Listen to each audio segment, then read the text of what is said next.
talaga, hote. Gusto nyo ba? Yung lagi ako nakapanty, tsaka yung nakabra. Nasa atin po yun. Kung ano po yung gusto nating suotin, ganun. Kung saan po tayo mas comfy, ayan. Nung hindi pa ako nakilala as a content creator, pwede naman ako maghubad doon. Kasi sa susunod, ayan, magpapanty na ako. Teha, oo. Hindi na ako magdadamit para sa'yo.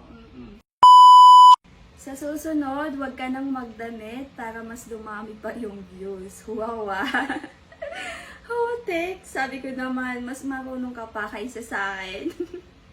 Hotek naman, bakit ganon, ha? Gusto niyo ba yung lagi akong walang suot? Hindi ko kayo maintindihan, ha? Lalo na sa mga nababasa ko yung mga comment, ayan. Lalo na yung part na naligo ako dun sa may dagat na nakapantulog ako, yung nakapajama ako, ganyan. Naninibago kayo, no? Kasi hindi naman talaga ako ganun maligo. Lalo na kapag sa dagat talaga, hindi ako ganun. Kasi nga parang nakilala na ako as, hubadera. Uy, hubadera talaga, hote. Pero ayun, ano ba yan, te? Wag. Gusto mo Tapos kapag hindi naman ako nagdamit, sabi niya dito, next day wag ka na magdamit para dumami pa ang views ko. Tapos kapag di naman ako nagsuot ng damit, mag-aangal kayo. Like, no, sabihin nyo, dami nyo namang satsat, no?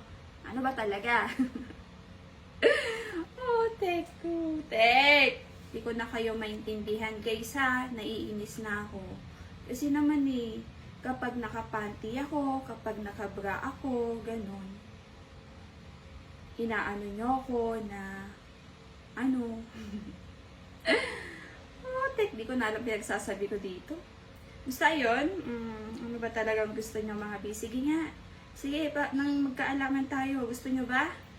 Yung lagi ako nakapanty, tsaka yung nakabra. Gusto nyo ba yun?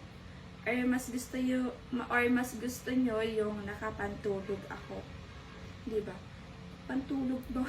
Nakapantulog ba naman naligo sa dagat? Tapos ayun, sa mga nagko-comment din pala na kahit ano naman talagang suot, pwedeng ipangligo sa dagat. Opo, tama po yun. Kahit pwedeng ipangligo doon sa dagat mga B. Hindi lang porket nasa beach ka, ay kailangan mo nang mag-panty, kailangan mo nang mag-bra, kailangan mo nang mag-short, kailangan mo nang mag-sando, kailangan mo nang mag-pag-swimming, gano'n. Hindi po yun gano'n. Nasa atin po yun kung ano po yung gusto nating suotin, gano'n. Kung saan po tayong mas comfy, ayan. Kasi hindi naman po sa lahat. Sa akin kasi, kasi parang nagiging anuhan na po nila na parang for the views lang, ganun. Pero hindi nila alam na kahit hindi siya for the views, like nung hindi pa po ako nagaganito, hindi pa po ako nag-video, hindi pa po ako nag-vlog, ganyan. Nung hindi pa ako nakilala as a content creator, ganyan. Wala naman no? Alam niyo kasi, since dati pa naman, ganun na kasi talaga ako. Pero ayun, meron yung last na naligo ako sa dagat na nakapantulog. Tapos ayun, parang ang daming nanibago, no? Oo. Kahit ako nga nanibago din ako. Kasi, biglaan yung pagkapunta ko doon, napadpad ako, biglaan na napaligo din ako. Pero kung tutuusin, di ba takip lahat, nakapantulog ako, pwede ko naman yun alisin. Like, pwede naman ako magtanggal, pwede naman ako maghubad doon kasi meron naman akong suot na panty tsaka bra. Kaso, ayun, syempre, mas pinili kong wag na muna. Kumbaga, mo yun, parang maiba naman, ganun. Ayan, tuloy, naninibago na kayo. Hoy, masanay na kayo. Charot.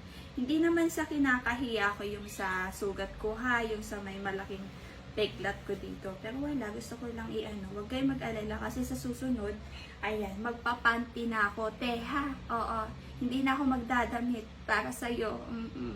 Sabi niya kasi dito, next day wag ka na magdamit para dumami pa ang views. Diyos ko naman, yun lang pala no? Basic. Pero ang sagot ko, mas marunong ka pa kaysa sa akin. Pero ayan, sige, sa susunod po ha, abangan nyo sa susunod na mapadpad ako sa may dagat. Oo, hindi na ako magdadamit para sa'yo. Para sa inyo, diba? Gigil ka na naman. Hindi, charot na. Sige na nga, bye-bye na.